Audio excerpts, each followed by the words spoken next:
الجمال ده عدى الكلام. شفت الجمال ده؟ جميل جدا جدا وتحفة، تاكليها كده ما تشبعيش منها. من ساعة ما بعملها بدل ناكل فيها ما بشبعش منها، عايزة طول ما هي قدامي اقعد اتسلى عليها كده من طعمتها. طريقتها تحفة جدا.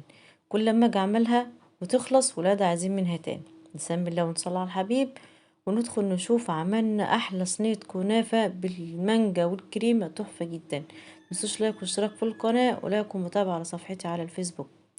اول حاجة معايا نص كيلو من الكنافة، بجيبها قبلها بيوم او يومين، بحطها في الفريزر تتجمد، بتفركيها كده بايدك بتنعم على طول. تمام. نص كيلو كنافة عليها ربع كيلو من السمنة يعني، او كوباية من السمنة. تمام. بدانك تدعكي في السمنة مع الكنافة لحد ما كل حتة في الكنافة تشرب من السمنة.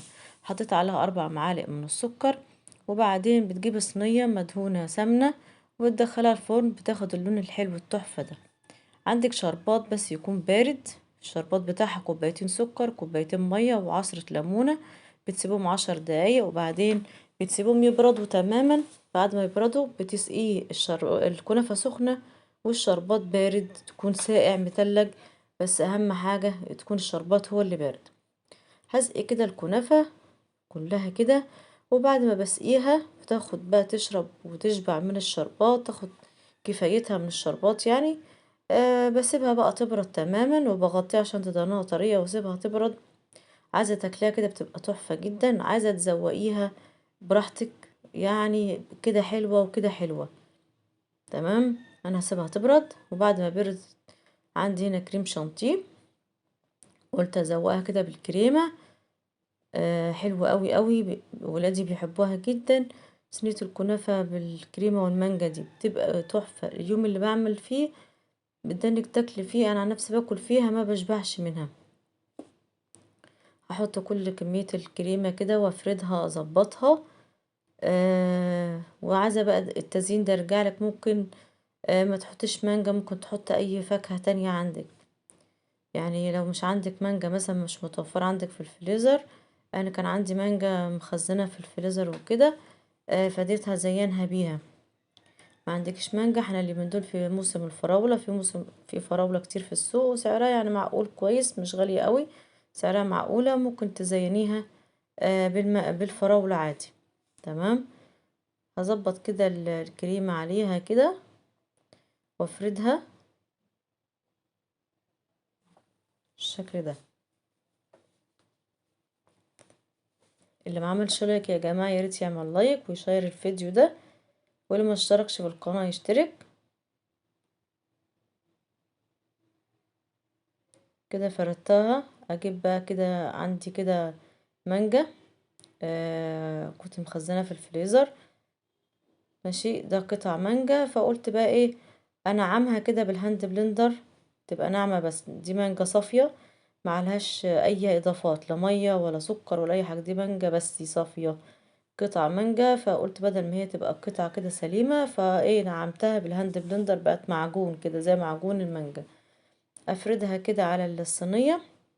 جبت كيس من جيلي المانجا، كيس من جيلي المانجا هفضيه كده وايه، واحطه على وش الصينية برضو. تمام.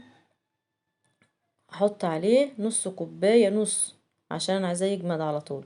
نص كوباية من المية السخنة، تكون سخنة بتغلي.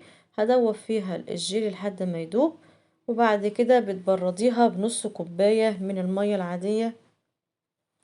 العادية ما تكونش سخنة، مية عادية باردة. تمام. ندوبها كده شوية. بنزل كده بشوية مية عادية عليها نص كوباية. تمام كده.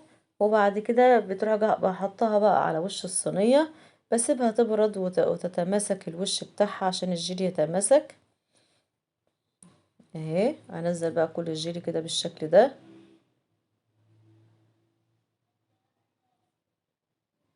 عايزة تكتفي كده بالمانجا مفيش اي مشكلة، لان انا عملتها مرة كانت بالمانجا ما بس من غير ما حطيتلهاش على وشها جيلي، كانت تحفة برضو وحلوة.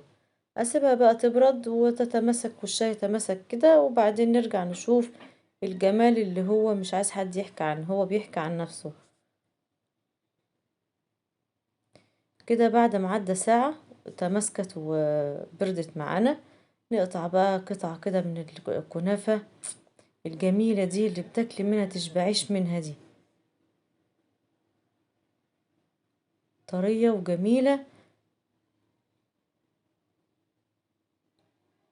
شوف انا عندي ولادي بيحبوها جدا، يوم ما بعملها بيتجننوا حواليا كده منها بالشكل ده. طلع بقى منها حتة ونشوف الجمال ده.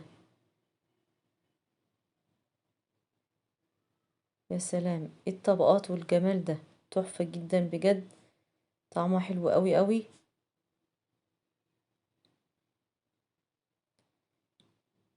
فين؟